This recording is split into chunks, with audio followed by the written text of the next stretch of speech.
ने किस आधार पर बढ़ाया, उसमें एल्विश की क्या भूमिका है? देखिए, एल्विश की कोई भूमिका नहीं है।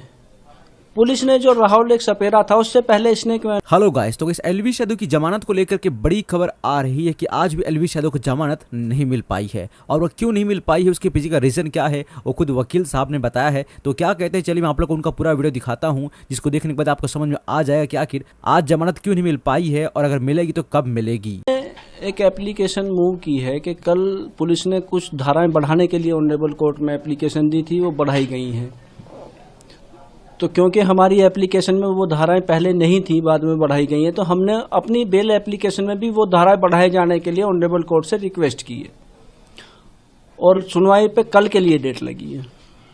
जिस तरीके से जो धाराएं बढ़ाई गई हैं वो कितनी चुनौतीपूर्ण है और कौन सी धाराएं बढ़ाई गई हैं? देखिए, वकालत में हर चीज चुनौतीपूर्ण होती है।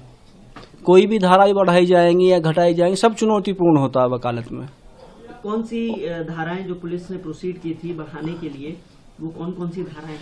वो जो पुलिस ने एप्लीकेशन दी थी उनको बढ़ाने के लिए ऑनरेबल कोर्ट के समक्ष दी गई थी, और section 22, section 27, 27A, section 29, 30, 32 NDPS act, इसके लिए दी गई थी। लेकिन ऑनरेबल कोर्ट ने जो बढ़ाने का क्या है उसको कहा है कि सेक्शन 22, सेक्शन 29, 30 और 32 बढ़ाया जाता है, और एक सेक्शन 20 जो पहले लिया गया उसको डिलीट कर दिया गया है।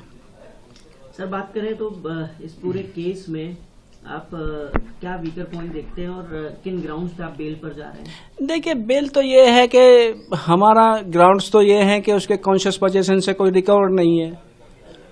पहले जो पकड़े गए थे, जिनसे बरामद है वो NDPS एक्ट का सब्सटेंस, उनकी बेल हो चुकी है ऑनरेबल कोर्ट से, और हम उसी को आधार रखेंगे।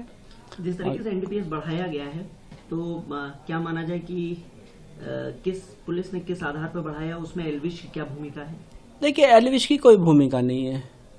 पुलिस ने जो राहुल एक सपेरा था उससे पहले स्नेक वेनम पकड़ा था, उसकी FSL रिपोर्ट के आधार पे बढ़ाया NDPS एक्ट। FSL रिपोर्ट क्या कहती है? आपने FSL रिपोर्ट देखिए, FSL रिपोर्ट हमें देखने के लिए नहीं मिली है, लेकिन पुलिस ने जब अपना पक्ष ऑनरेबल कोर्ट के समक्ष रखा था तो उन्होंने कहा था कि इसमें मॉर्फिन के तत्व पाए जाते हैं, जो NDPS एक्ट में कवर होता है।